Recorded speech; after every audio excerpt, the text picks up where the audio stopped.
الحمدللہ رب العالمین والصلاة والسلام علی سید الانبیاء والمرسلین اللہم صلی علی سیدنا و مولانا محمد وعلی آلہ واصحابہ وبارک وسلم وصلی علیہ۔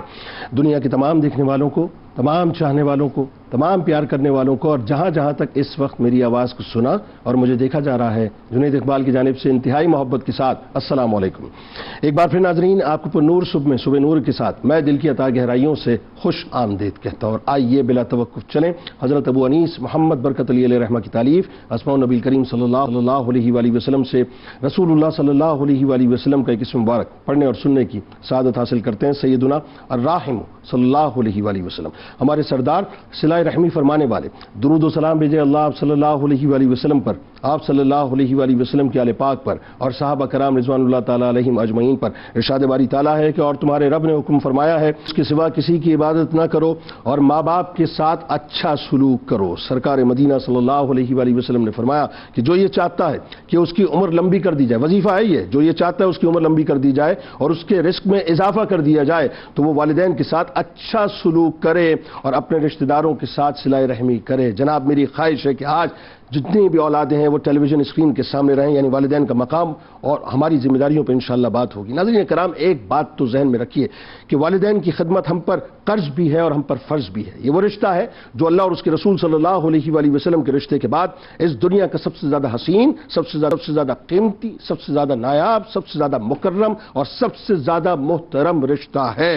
یہ وہ رشتہ ہے ناظرین جو گھنے درخت کی طرح سایہ دار بھی ہے اور گلاب کی طرح خوشبودار بھی ہے، شبنم کی طرح مصفہ مجلہ بھی ہے اور شہد سے زیادہ میٹھا بھی ہے۔ یہ وہ رشتہ ہے جس میں کوئی طمع نہیں، کوئی طلب نہیں، کوئی لالچ نہیں، کوئی بناوٹ نہیں۔ یہ وہ رشتہ ہے جہاں خلوص کے بادل ہر پل عطاؤں کا می برسانے کو تیار رہتے ہیں۔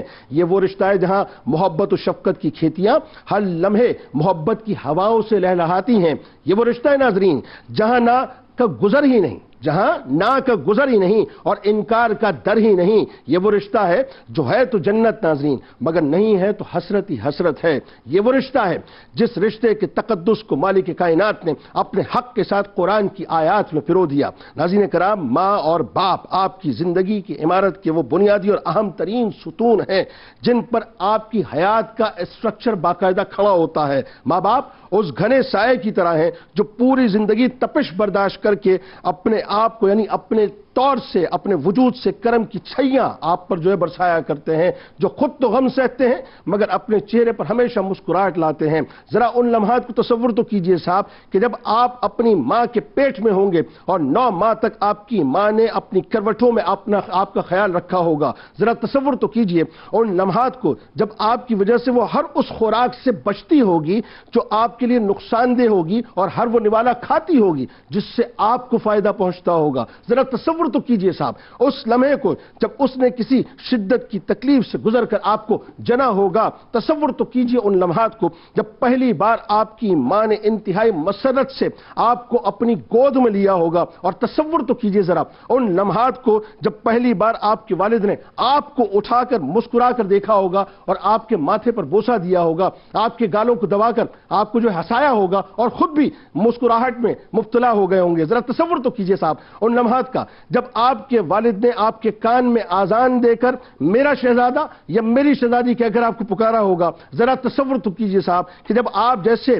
بے نام کو آپ کے والدین نے نام دیا ہوگا تو کیا مسرت اور کیا خوشی ہوگی۔ ذرا تصور تو کیجئے صاحب کہ جب آپ دن اور رات کسی بھی وقت بلبلاتے ہوں گے، بھوک سے روتے ہوں گے، تو آرام کو چھوڑ کر آپ کی ماں کس انداز سے آپ کو دودھ پلاتی ہوگی۔ ذرا تصور تو کیجئے کہ جب آپ روتے ہوں گے تو وہ ماں راتوں کو اٹھ کر آپ کو کس طرح سے لوریاں دیتی ہوگی اور باپ کس طرح سے آپ کو بہلاتا ہوگا۔ یعنی اس دلیے سے لے کر اس نوالے کی لذت تک کو ہم کیا جانیں جو ماں باپ ہمارے لیے بڑی محنت سے کمایا کرتے ہیں، اور پہلی مرتبہ ہماری ماں بڑی چاہ سے اپنے پیارے سے ہاتھوں سے ہمیں کھلایا کرتی ہے۔ اس مسرت کو جا کر صاحب کوئی اس ماں سے پوچھے جب پہلی مرتبہ اولاد نے اپنی توتلی زبان سے ماں کو ماما اور باپ سے پوچھے باپ کو بابا کہہ کے پکارا ہوگا، اس خوشی کو کیا سمجھے کوئی صاحب جب والدین نے اولاد کی سواری بن کر اولاد کو کھلایا رلایا ہوگا، ہنسایا ہوگا. کوئی کیسے بتلائے وہ لمحے جب آپ کے ماں باپ نے آپ کے قدم کو اپنے قدم پر رکھ کر آپ کو چلنا سکھایا ہوگا. کوئی کیسے یاد دلائے وہ لمحے جب آپ کے ماں باپ نے آپ کو گیلے سے اٹھا کر سوکھے میں سلایا ہوگا اور خود جا کے گیلے میں سو گئے ہوں گے. وہ کیا لمس ہوگا صاحب جب آپ کے والد نے آپ کو پہلی مرتبہ اپنے سینے سے لگایا ہوگا، آپ کی خوشی کے لیے خود گھوڑا بن کر اپنی پیٹھ پر آپ کو بٹھایا ہوگا.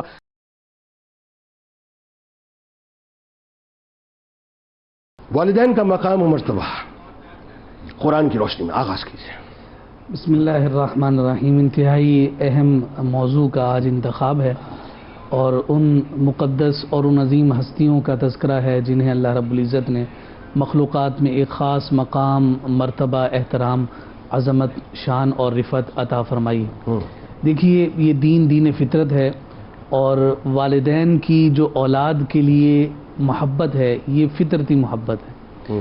اور جب کسی چیز کو ہم فطرت کا نام دیتے ہیں تو اس میں انسان نہ چاہتے ہوئے بھی اس میں اپنے آپ کو داخل اور شامل کرتا ہے. یقیناً یہ محبت ایسی ہے کہ جو کی نہیں جاتی بلکہ اللہ رب العزت نے دل میں قائم فرما دی. واہ. اور اسے اگر اولاد سمجھ لے کہ والدین کو اللہ رب العزت نے کس قدر حساس اور نازک بنایا ہے اپنی اولاد کے معاملے میں، تو یہ ایک بہت اہم عنوان اور بہت اہم موضوع ہے. جناب اچھا، جب اس فطرتی محبت کی ہم بات کر رہے ہیں تو والدین اپنی اولاد کے لیے اس محبت کے زاویے اور اس محبت کے ضمن کو پورا کرنے کے لیے ہر اس عمل کو کر گزرتے ہیں جہاں انہیں اپنی تکلیف بھی محسوس ہو، لیکن وہ اپنی اولاد کے لیے ہر اس آسائش کا انتظام کرنے کی کوشش کرتے ہیں کہ جو آسائش ان کے لیے، ان کی اولاد کے لیے راحت اور سکون کا سامان ہو. قرآن مجید فرقان حمید میں بالخصوص جب ہم ان مبارک ہستیوں کے احترام، مقام اور مرتبے اور ان کی عظمت کا تذکرہ دیکھتے ہیں تو انتہائی اہمیت کی بات یہ ہے کہ اللہ رب العزت نے بے شمار مقامات پر اپنے حق کے فوراً بعد جن کے حقوق کا تذکرہ کیا ہے ان ہستیوں کو اور ان شخصیات کو والدین کہتے ہیں. اب سورۃ النساء کا وہ خوبصورت مقام ہمارے سامنے ہے جہاں اللہ رب العزت نے امر کا صیغہ استعمال فرماتے ہوئے ذکر فرمایا ہے وَاعْبُدُوا اللَّهَ وَلَا تُشْرِكُوا بِهِ شَيْئًا. فرمایا کہ اپنے رب کی، اللہ کی عبادت کرو اور اس کے ساتھ کسی کو شریک نہ ٹھہراؤ. اس کو ذکر کرنے کے مان بعد فوراً فرمایا وَبِالْوَالِدَيْنِ إِحْسَانًا، اور اپنے والدین کے ساتھ حسن سلوک کرو. یہ جو لفظ احسان ہے یہ اپنے اندر بڑی جاذبیت رکھتا ہے چونکہ یہ احسان کا جو لفظ ہے یہ حسن سے بنا ہے. حسن کے مادہ سے احسان بنا ہے یعنی خوبصورت رویہ. والدین کے ساتھ جہاں جہاں رویے کا تذکرہ قرآن نے کیا ہے وہاں ہمیں یہ بات نظر آتی ہے کہ وہ رویہ خوبصورت ہی ہوگا، اس کے علاوہ کسی اور رویے کو اختیار کرنے کی اجازت نہیں دی گئی. اب دیکھیے دوسرا ایک اور مقام دیکھیے، سورہ انعام ہے اور آیت نمبر 151 ہے جہاں فرمایا تعالوا اتل ما حرم ربکم علیکم الا تشرکوا به شیئا وبالوالدین احسانا. فرمایا کہ تعالوا اتل ما حرم، آؤ میں تمہیں بتاؤں، تمہارے سامنے میں تلاوت کروں کہ تمہارے رب نے تم پر کس چیز کو حرام کر دیا ہے. اور ان حرام کردہ چیزوں میں پہلی چیز جو ذکر فرمائی وہ حرام چیز یہ ہے کہ تم اپنے رب کے ساتھ کسی کو شریک بناؤ. اور اس کے فوراً بعد فرمایا وَبِالْوَالِدَيْنِ احسانا، اور والدین کے ساتھ حسن سلوک کرنا ہے، یعنی حسن سلوک کے خلاف عمل کو اللہ رب العزت نے حرام کر دیا. اللہ اکبر. اور یہ اپنے ساتھ جو معاملہ مطلب بندے کریں گے اللہ تعالیٰ نے اپنے ساتھ اس کو مطلب جو رکھا کہ میرے ساتھ شرک مت کرنا، اور اس کے فوراً بعد جو والدین کی بات. اس سے بھی انتہائی اہم مقام ہمیں سورہ بنی اسرائیل کا نظر آتا ہے کہ جس مقام پر اللہ رب العزت نے ارشاد فرمایا قضا ربک، ان لفظوں میں اس قدر اہمیت ہے. قضا ربک، تیرے رب نے فیصلہ کر دیا. فیصلے کا مالک خود جو فیصلہ کرے اس کی اہمیت کتنی ہوگی. فیصلہ کیا کیا ہے، اس کے علاوہ کسی کی عبادت نہیں ہوگی. اور فیصلہ کیا کیا ہے، والدین کے ساتھ اس نے سلوک. اللہ اکبر. جس رب نے یہ فیصلہ کیا ہے کہ اس کے علاوہ کسی کی عبادت نہیں ہوگی، اگر اس کے اگینسٹ کوئی جاتا ہے تو سزا کیا ہے، لا یغفر ان یشرک بہ ویغفر ما دون ذلک لمن یشاء. کسی اور کو شریک بناؤ گے، میرے فیصلے کے خلاف جاؤ گے، سب معاف کر دوں گا، یہ معاف نہیں کروں گا. اور پھر اسی رب کا یہ فیصلہ ہے کہ والدین کے ساتھ حسن سلوک ہوگا. معکوس کر کے دیکھ لیں کہ والدین کے ساتھ حسن سلوک کے خلاف کوئی رویہ اختیار کرتا ہے، رب ذوالجلال اس پر اپنا کس طرح سے قہر نازل فرماتا ہے یا ناراضگی کا اظہار فرماتا ہے. اور یہ انکنڈیشنل حکم ہے، انکنڈیشنل حکم. اس میں کوئی شرط آگے پیچھے دائیں بائیں نہیں ہے کہ ایسا کریں تو ایسا کرنا ہے، نیک ہے، بد ہے، اچھا ہے، برا ہے، ماں باپ نے اچھا کیا ہے، برا کیا ہے، حق ادا کیے نہیں کیے، انہوں نے اپنے حقوق ادائیگی کی نہیں کی، نہیں، انکنڈیشنل ہے وبالوالدین احسانا، تیرے ماں باپ ایسے ہیں کہ ان کے ساتھ تجھے حسن سلوک ہی کرنا ہے. ٹھیک ہے. یہاں ایک اور بات آپ دیکھیے کہ سورہ لقمان ہے، اور سورہ لقمان میں جناب لقمان کی نصیحتوں کا تذکرہ ہے، اور وہ نصیحتیں کون سی ہیں؟ جو انہوں نے اپنے بیٹے کو کی ہیں. یہ بات بہت غور طلب ہے کہ انہوں نے اپنی نصیحتیں اپنے بیٹے کو کی ہیں. یہاں مفسرین نے ذکر کیا ہے کہ لقمان تو ویسی اپنی حکمت دانائی کی وجہ سے معروف اور مشہور تھے، لیکن صرف یہی نصیحتیں قرآن کا حصہ کیوں بنی کہ جو انہوں نے اپنے بیٹے کو کی. یا بنیا. ہاں، اور یہاں پر جو وجہ ذکر کی گئی وہ ذکر یہ کی گئی کہ دنیا میں کوئی بھی شخص جب دوسرے کو نصیحت کرے گا امکان ہے کہ اس کے اندر کوئی تصنع، بناوٹ یا غرض ہو، لیکن جب ایک باپ اپنی اولاد کو نصیحت کرتا ہے اس میں کوئی غرض، کوئی تصنع، بناوٹ نہیں ہوتی. مخلص ترین نصیحت اگر تمہیں کسی سے مل سکتی ہے تو وہ تمہارے والدین ہیں. یہ قرآن مجید فرقان حمید کا انداز، اسلوب ہے کہ والدین کے ساتھ معاملات میں اہمیت کو اجاگر کرنے کے لیے رب ذوالجلال نے اپنے حقوق کی ادائیگی کے بعد بنی نوع انسانیت میں جن کے حقوق کا سب سے زیادہ ذکر کیا ہے ان مقدس اور مبارک ہستیوں کو والدین. سبحان اللہ، کمال کر دیا آپ. مطلب آج بہت سے لوگوں کو سن کر افسوس ہوتا ہے. افسوس اس اعتبار سے اللہ تبارک و تعالیٰ نے بڑا عقل و فہم عطا کیا ہوتا ہے، لیکن کچھ ایسے معاملات آ جاتے ہیں جہاں پہ آ کے وہ اپنی زبان کو سنبھال نہیں پاتے، اپنے جو تھاٹس کو سنبھال نہیں پاتے. اب والدین کے خلاف یہ نوجوانوں کو پرووک کرنا کہ اپنے والدین کے خلاف کھڑے ہو جاؤ، مطلب انکنڈیشنل بات، انکنڈیشنل. دیکھیں نا ڈاکٹر صاحب، اس میں کوئی دوسری بات ہی نہیں ہے، دوسری رائے نہیں. اب ذرا یہ بتائیے، ظاہر قرآن کی بات ہو اور پھر سرور دو جہاں صلی اللہ علیہ وآلہ وسلم کے فرامین کی بات نہ ہو تو یہ ممکن نہیں ہے. والدین کا مقام اور مرتبہ احادیث کی روشنی میں جس طرح سے بیان کیا گیا، فرمائیے. بسم اللہ الرحمن الرحیم. والدین کا درجہ، ان کا مقام، یہ وہ نعمت ہے کہ جس کا کوئی نعم البدل نہیں ہے. والدین ہی اولاد کی دنیا میں آنے کا سبب ہے، ذریعہ ہے. اس کی پرورش، پروان چڑھانا، تعلیم و تربیت، یہ تمام کی تمام والدین ہی کے مرہون منت ہیں. بالکل. اللہ کے رسول صلی اللہ علیہ وسلم کی متعدد احادیث کریمہ اس موضوع پر ہیں. جس طرح قرآن کریم کی متعدد آیات ہیں، تو اللہ کے رسول صلی اللہ علیہ وسلم نے اپنے عمل سے بھی اور اپنے اقوال سے بھی والدین کا جو مقام اور مرتبہ ہے اس کو آپ نے واضح فرمایا. حضرت عبداللہ بن مسعود رضی اللہ عنہ فرماتے ہیں کہ قال رسول اللہ صلی اللہ علیہ وسلم، کہ اللہ کے رسول صلی اللہ علیہ وسلم نے فرمایا افضل الاعمال، کہ اعمال میں سب سے افضل. یہاں بہت غور طلب حدیث ہے کہ دو باتوں کا ذکر کیا ہے اختصار کے ساتھ، لیکن ایسی جامع حدیث ہے کہ جو حقوق اللہ اور حقوق العباد دونوں کو سمیٹ دیتی ہے.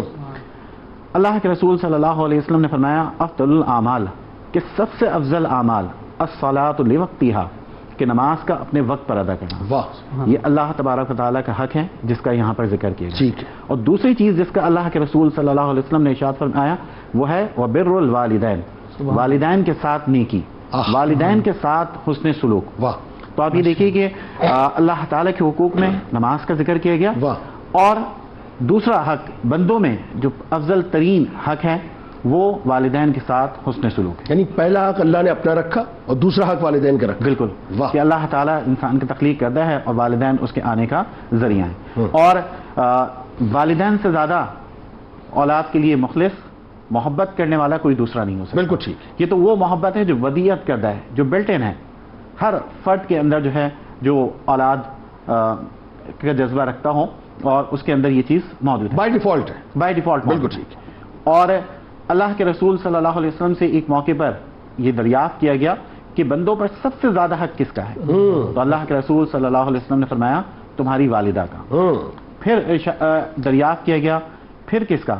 یعنی والدہ کے بعد آپ نے پھر ارشاد فرمایا تمہاری والدہ کا. پھر تیسری دفعہ یہ سوال کیا گیا تو آپ نے پھر یہ فرمایا کہ تمہاری والدہ کا. تو آپ اس سے اندازہ کر سکتے ہیں. چوتھی دفعہ جب سوال ہوا تو آپ صلی اللہ علیہ وسلم نے فرمایا کہ تمہارے والد کا. اچھا ڈاکٹر صاحب ایک بات مجھے بتائیے، کیا کمال آپ بات فرما رہے ہیں، یہ تو ظاہر ہے بہت آگے کی بات آ گئی، سیکنڈری سٹیج کی بات آ گئی. یہاں تو پرائمری سٹیج پہ جو ہے ہمارے اب قدم لڑکھڑا گئے ہیں. صورتحال یہ ہو گئی ہے کہ جو والدین کا اپنا حسن سلوک کی بات، یعنی وہ ذرا اس پہ بھی کلام کیجئے نا، کہ جو اپنے والدین کو محبت کی نگاہ سے ایک مرتبہ دیکھے حج مبرور کا ثواب. صحابی نے سوال کیا تھا، ذرا اس بارے میں بھی بتائیے نا. جی ہاں، کئی احادیث اس حوالے سے موجود ہیں. ایک شخص آپ صلی اللہ علیہ وسلم کی خدمت عالیہ میں حاضر ہوا اور جہاد پہ جانے کی اجازت اس نے چاہی، تو آپ صلی اللہ علیہ وسلم نے اسے دریافت کیا تمہارے والدین زندہ ہیں، حیات ہیں؟ اس نے کہا ہاں حیات ہیں۔ آپ صلی اللہ علیہ وسلم نے اسے حکم دیا کہ جاؤ اپنے والدین کی خدمت کرو، یہی تمہارا جہاد ہے۔ اور اولیاء کاملین کے نزدیک تو والدین کی چہرے کی زیارت کرنا جو ہے وہ نیکی سراسر عبادت ہے، اور حج مبرور یعنی ایسے حج کا ثواب حاصل ہوتا ہے جو قبول ہی قبول ہے۔ اور اللہ کے رسول صلی اللہ علیہ وسلم نے ایک موقع پر ارشاد فرمایا کہ سخط الرب بھی فی سخط الوالدین، یعنی آپ اندازہ کیجئے کہ والدین کی رضا کو رب کی رضا کے ساتھ جوڑ دیا گیا، بالکل ٹھیک، کہ والدین کی ناراضگی ہو تو رب جو ہے ناراض ہوتا ہے۔ ٹھیک بات آگے بڑھاتے ہیں علامہ صاحب ذرا، اب دیکھیے وہی بات آ گئی، یعنی ہم یہ کہتے ہیں صاحب کہ نیکیاں کیسے کمائیں، نیکیاں کمانے کے لیے انسان جو ہے وہ عموماً اپنے والوں کو چھوڑ کے باہر بھاگ رہا ہوتا ہے، دور یعنی جن والدین کو یہ رتبہ دے دیا کہ ان کو ایک مرتبہ مسکرا کر دیکھ لیا تو حج مبرور کا ثواب مل گیا، یہیں سے شروع کیجیے گا آپ، اسی روایت سے، اسی بات سے شروع کیجیے گا۔ تو میں تو یہ کہوں صاحب کہ رشتوں میں جو سب سے زیادہ عظیم ترین رشتہ اللہ تعالیٰ نے اس دنیا میں اتارا، والدین کا ایسا اتارا۔ اب بات یہ ہے کہ اس کی عظمتوں کے بارے میں ذرا ہمیں بتائیے، کیوں اتنا عظیم رشتہ ہے یہ، کیوں اتنی اس کے اندر حلاوت اور محبت ہے، کیا وجہ، ذرا یہ بتائیے۔ بسم اللہ الرحمن الرحیم۔ جنید بھائی، جس حدیث کی طرف آپ نے اشارہ فرمایا، عمومی طور پر ہم حج کے موقع پر یہ روایت بڑی زور و شور سے بیان کرتے ہیں، کیونکہ بات دراصل یہ ہے کہ بہت سارے عاشقان رسول ہوتے ہیں، عازمین حج ہوتے ہیں، دلوں میں حج کی تمنا لیے وہ ہوتے ہیں، لیکن وسعت استطاعت نہیں ہوتی، تو ان کو ہم یہی کہتے ہیں کہ حضور نے دیکھو تمہارے لیے بڑا ایک نیکی کا موقع فرمایا۔ وہ موقع کیا ہے کہ اگر تمہارے پاس مال نہیں ہے، متاع نہیں ہے، مشکلات ہیں، راہ میں دشواری ہے، تو کوئی غم کی بات نہیں ہے، ایک محبت بھری نگاہ اپنے والدین کے چہرے پہ ڈال دو تو حج مبرور کا ثواب مل جائے۔ تو بہت یہاں تک پوچھا گیا نا کہ اگر 100 مرتبہ پتہ نہیں کوئی ایسی بات ہے کہ اللہ تبارک و تعالیٰ جو ہے وہ بے نیاز ہے ان باتوں سے۔ بالکل، اللہ پاک تو بے نیاز ہے، وہ تو چھوٹے چھوٹے اعمال پر بڑی بڑی نیکیاں دے دیتا ہے۔ اور بالخصوص اگر ہم اس پرٹیکولرلی سوال کی بات کریں کہ والدین کو دیگر رشتہ داروں میں عظیم کیوں مرتبہ عطا ہوا، تو جنید بھائی اس حوالے سے عرض یہ ہے کہ رشتہ داروں کو عربی میں ذوی القربہ کہتے ہیں، یعنی قرابت والے۔ تو اب جو قرابت والے ہیں، الفت والے ہیں، محبت والے ہیں، شفقت والے ہیں، ان سب میں جو بھی دیکھا جائے سب سے بڑھ کر والدین ہیں۔ اور یہ کیوں ہیں والدین کہ دیگر لوگ تو محبت قائم کریں گے اس دنیا میں آنے کے بعد، جو ذاتیں، جو دو شخصیات اس کی دنیا میں آمد سے پہلے اس سے محبت قائم کر کے بیٹھی ہوئی ہوتی ہیں، جو اس کی آمد کا انتظار کر رہی ہوتی ہیں، جو صعوبتیں برداشت کر رہی ہوتی ہیں۔ اور بڑا پیارا جملہ آپ نے ارشاد فرمایا تھا تمہیدی کلام میں کہ 9 مہینے اپنے شکم میں کروٹیں وہ دیکھ کر بیٹھتی ہے، لیٹتی ہے، کہیں میرے بچے کو تکلیف نہ ہو جائے، نوالا بھی وہ کھاتی ہے جو میرے بچے کو فائدہ دے۔ تو اب یہ جو شخصیات سب سے زیادہ قربت والی ہیں وہ کوئی اور نہیں، والدین ہیں، یہی صعوبتیں برداشت کرنے والی ہیں۔ حضور جان عالم علیہ السلام سے ایک صحابی عرض گزار ہوتے ہیں، یا رسول اللہ صلی اللہ علیہ وسلم، میں نے اپنی والدہ کو ان راستے پر کہ جس پر اگر ننگا پیر رکھا جائے، برہنہ پا جائے تو وہ کباب بن جائے، 6 میل کی مسافت میں نے طے کروائی، 6 میل، اور اپنی گردن پر، اپنے کاندھوں پر بٹھا کر طے کری۔ کیا میں نے اپنی والدہ کا حق ادا کر دیا؟ حضور علیہ السلام نے ارشاد فرمایا کہ تمہاری پیدائش کے وقت جو تمہاری والدہ کو جھٹکے درد کے محسوس ہوئے، لعلہ ان یکون بطلقۃ واحدہ، کہ شاید ان جھٹکوں میں سے کسی ایک درد کا مداوع ہو جائے، اس کا بدلہ ہو جائے، شاید یہ 8.5 پونے 9 کلومیٹر بنتا ہی ہے۔ بالکل، اللہ اچھا خاصا یہ سفر، اور اس انداز میں صعوبتوں کے ساتھ وہ سفر ہو رہا ہے، اور شدت کی گرمی، عرب کی گرمی۔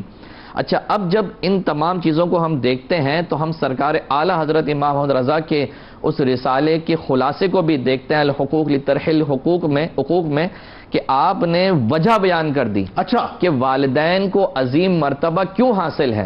تو اگر میں چاہوں تھوڑا سا وقت اگر مجھے ملے تو بالکل میں چاہوں گا ریڈ آؤٹ کروں۔ اعلیٰ حضرت فرماتے ہیں کہ بالجملہ والدین کا حق وہ نہیں کہ انسان کبھی بھی اس سے بری الذمہ ہو سکے، وہ اس کے حیات اور وجود کے سبب ہیں۔ تو جو کچھ نعمتیں دینی ہو یا دنیاوی ہو، یعنی بہت امپورٹنٹ پوائنٹ اعلیٰ حضرت فرما رہے ہیں، جو کچھ نعمتیں دینی ملیں یا دنیاوی ملیں، سب انہی کے طفیل میں تو ملی ہیں کہ ہر نعمت و کمال وجود پر موقوف ہے، علت بھی ساتھ میں بیان فرما رہے ہیں اور فرما رہے ہیں اور وجود کے سبب وہی ہوئے، تو صرف ماں باپ ہونا ہی ایسے عظیم حق کا موجب ہے، باعث ہے جس سے بری ذمہ کبھی نہیں ہو سکتا، نہ کہ اس کے ساتھ اس کی پرورش میں ان کی کوششیں، ان کے آرام کے لیے ان کی تکلیفیں، خصوصاً پیٹ میں رکھنے، پیدا ہونے میں، دودھ پلانے میں ماں کی اذیتیں، ان کا شکر کہاں تک ادا ہو سکتا ہے۔ آخر میں خلاصہ بیان کر رہے ہیں، خلاصہ ایسا جامع اور مانے کہ اگر آج ہم اس کو مان لیں تو جتنے بھی یہ والدین کی حقوق اور نافرمانی کے معاملات ختم ہو جائیں۔ جو حق بیان فرما رہے ہیں کہ وہ اس لیے ہے کہ اللہ اور رسول صلی اللہ تعالی علیہ وسلم کے یہ سائے اور ان کی ربوبیت اور رحمت کے مظہر ہیں، یعنی والدین اللہ پاک اور اس کے حبیب علیہ السلام کے سائے اور اس کی ربوبیت اور اس کی رحمت کے مظہر ہیں۔ اور فرمائے لہذا قرآن عظیم میں ارشاد ہوتا ہے، اللہ پاک نے ارشاد فرمایا انشکرلی ولی والدیک، کہ میرا حق مان اور اپنے والدین کا حق مان۔ یعنی اس قدر اللہ تبارک و تعالی نے والدین کے حقوق کو بیان فرمایا، ان کی عظمتوں کا اظہار فرمایا کہ ہم اگر آج اس کو مانے تو کوئی بھی ہمیں یہاں پہ اولڈ ایج ہوم نظر نہ آئے، یعنی وہ جگہ نظر نہ آئے جہاں پہ والدین کو گھر سے نکال دیا جاتا ہے کہ بھائی اب آپ تو آپ کے شوہر نہ رہے، اب آپ کا یہ کام یہاں پہ۔ اعوذ باللہ تعالی جنید بھائی، یہ ہماری سوسائٹی کی روداد ہے۔ اللہ پاک ہمیں ان سب چیزوں سے محفوظ فرمائے اور ہمیں اپنے والدین کی عزت اور عظمت کی حفاظت کی توفیق مرحمت فرمائے۔ بے شک روح کانپ جاتی ہے ناظرین ایسی باتیں سن کے، جب اطلاع ملتی ہے نا کوئی، یار کئی کیسز ہمارے سامنے آتے ہیں۔ ایک زمانے میں تو مجھے یاد ہے میں ایک نجی چینل پہ ایسے پروگرامز کرتا تھا اور میں بڑا مطلب ظاہر اولڈ ہاؤسز وغیرہ میں میرا جانا ہوتا تھا، اس زمانے میں بہت جاتا تھا، میں بہت پروگرامز میں نے کیے اس موضوع پہ، بہت پروگرامز کیے۔ میں اگر وہ داستانیں آپ کو سنانا شروع کروں نا، آپ یقین مانیے، جو میں نے 1 on 1 خود مطلب دیکھی ہیں، سنی ہیں، اور میں خود عینی شاہد ہوں، میرے مطلب مشاہدے میں ساری چیزیں، آپ کے سینے پھٹ جائیں گے، آپ یقین مانیں۔ آپ کہیں گے صاحب کہ یہ اولاد اس حد تک شفاق ہو سکتی ہے، آپ بلیو کریں اس سے بڑھ کے شفاق ہو سکتی ہے۔ لیکن میں آپ کو ایک اور بات بتاؤں، ایک جملہ صرف، چونکہ وہ ظاہر پوری ایک داستان ہے، مجھے یاد ہے ایدی ہوم میں ایک عورت تھی اور اس عورت کو پاگل کہہ کے اس کی اولاد نے جمع کرا دیا تھا۔ برسوں کے بعد، میرا خیال ہے 10 12 15 برس کے بعد اس کو عقل آئی ہوگی، وہ آیا تھا ابراڈ چلا گیا تھا، آیا تھا، اس کو عقل آ گئی، وہ توبہ کرنے آیا تھا اور وہ بلبلاتا ہوا آیا تھا کہ اپنی ماں کے پاس آ جاؤں۔ جب وہ انٹر ہوا ہے نا ایدی ہوم میں، اتفاق کی بات ہے میں وہاں موجود تھا، تو میں نے وہ نظارہ دیکھا ہے کہ اس ماں نے ایک شکوہ نہیں کیا، ایک شکوہ جسے کہتے ہیں، ایک شکوہ کہ تو مجھے پاگل کہہ کر چھوڑ گیا تھا، نہ، وہ آ کے چمٹا ہے، اس ماں نے اٹھا کے اسے گلے سے لگا لیا ہے، دوسری بات نہیں کی، دوسری بات نہیں کی۔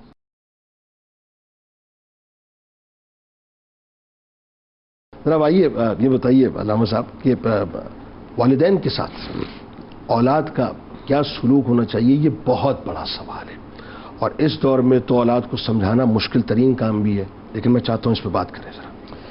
دیکھیے جنید بھائی، کچھ چیزوں کی حقیقت ایسی ہے کہ جن کا ادراک انتہائی اہمیت کا حامل ہے۔ دین اسلام نے بہت سارے رشتے مقدس بنائے، جیسے اللہ کے ساتھ ہمارا بندگی کا رشتہ اور تعلق ہے، رسول کائنات صلی اللہ علیہ وسلم کے ساتھ امتی ہونے کا تعلق ہے، اسی طرح سے والدین کے ساتھ اولاد کا جو رشتہ اور تعلق ہے، یہ تعلق بھی انتہائی تقدس رکھتا ہے، یعنی احترام کا یہ رشتہ ہے۔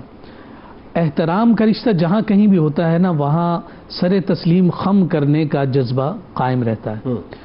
اور جب ہم لادینیت کی بات کرتے ہیں، بالخصوص ہم ایتھیزم کی بات کرتے ہیں، تو وہاں میں یہ بات نظر آتی ہے کہ دین کی جو مقدسات ہستیاں ہیں ان سے دور کرنے پر الہاد بہت محنت کرتا ہے۔ اس کی وجہ کیا ہوتی ہے؟ اس کی وجہ یہ ہوتی ہے کہ احترام کا رشتہ ہمیشہ اپنی نیت اور اپنی نصیحت کے اخلاص کے ساتھ جذبے کو جوڑتا ہے۔ بالکل ایسا ہے۔ کسی بھی شخص کو اس کی اچھائی یا اس کی برائی کے حوالے سے بہترین مشورہ اس کے والدین دے سکتے ہیں۔ واہ! آج کی نوجوان نسل جو ہے اس مشورے کو روک سمجھتی ہے اور اس مشورے کو اپنی آزادی اظہار رائے یا اپنی آزادی اور اپنی خواہشات نفس کے اگینسٹ تصور کرتی ہے۔ ایسا ہی ایک اولاد اگر غلط ڈگر پر جائے گی تو اسے سب سے پہلے ماں باپ روکیں گے۔ یہ روکنا جو ہے وہ اولاد کو برا لگتا ہے، اور جب وہ برا لگتا ہے تو اسے وہ الہاد کی وہ تعریفات سامنے نظر آتی، اور وہ کہتا ہے کہ جناب میں آزاد پیدا ہوا ہوں، مجھ پر کوئی روک کیوں لگائے؟ تو اس تقدس کو ختم کرنے کے لیے یہ ماں باپ کے ساتھ ان رویوں کا بہت تیزی کے ساتھ معاملہ بڑھ رہا ہے کہ لادینیت جیسے جیسے بڑھ رہی ہے یہ تقدس اور یہ احترام ختم ہوتا چلا جا رہا ہے، اور اس کے نتائج اور اس کے اثرات کیا نکل رہے ہیں؟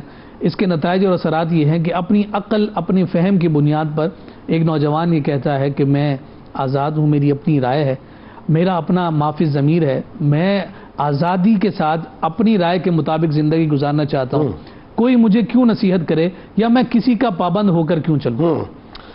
اور یہیں پر آ کر وہ والدین کے حقوق سے اپنے آپ کو دور کرتے ہوئے نظر آتا ہے۔ اب قرآن مجید فرقان حمید کا جب آپ اسلوب دیکھتے ہیں نا تو اس پورے کینوس کو آپ ایک خلاصے کے طور پر آپ اپنے سامنے لا سکتے ہیں۔ سورہ بنی اسرائیل کی آیت جو قضا ربک سے شروع ہوتی ہے اور پھر آگے جا کر اس کا پورا مفہوم مکمل ہوتا ہے، اس میں اللہ رب العزت نے 5 چیزوں کا حکم دیا ہے۔ اچھا وہ کیا؟ اچھا آپ کسی سد ذرائع جو ہوتے ہیں نا وہ انتہائی اہمیت کے حامل ہوتے ہیں۔ ایکسٹریم پوزیشن پر بندہ وہی جاتا ہے کہ جس کے لیے دروازہ کھلا ہو، اور قرآن کا مزاج یہ ہے کہ وہ دروازہ کھلنا ہی نہیں دیتا۔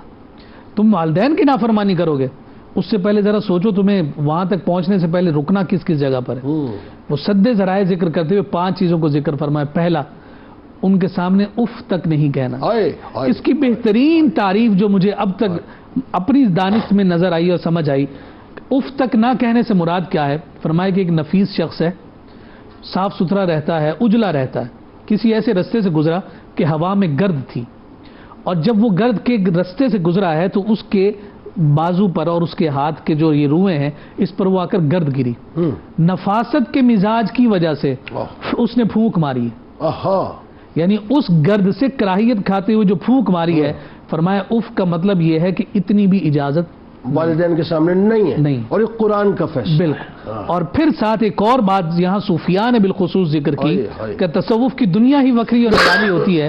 وہ یہ کہتے ہیں کہ اف سے مراد یہ بھی لیا جا سکتا ہے کہ اللہ نہ کرے کسی کے والدین اگر عمر کے اس حصے میں پہنچ جائیں کہ وہ رفع حاجت کے لیے خود اٹھ کر نہ جا سکتے ہوں، اور تمہیں یہ سعادت میسر آ جائے کہ ان کی یہ تم خدمت کر رہے ہو، فرمایا انہیں صاف کرتے ہوئے اپنے ناک پر ہاتھ مت رکھو۔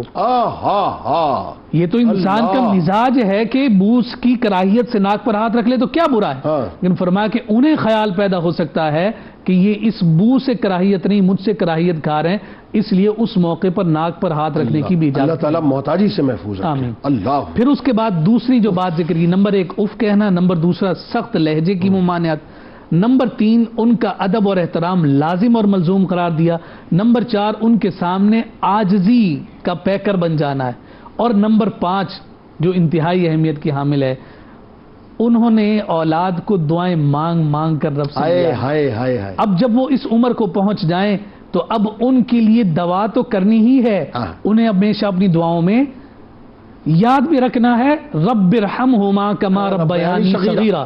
فرمایا کہ یہ دعا ہر شخص اپنے ذمے لے لے۔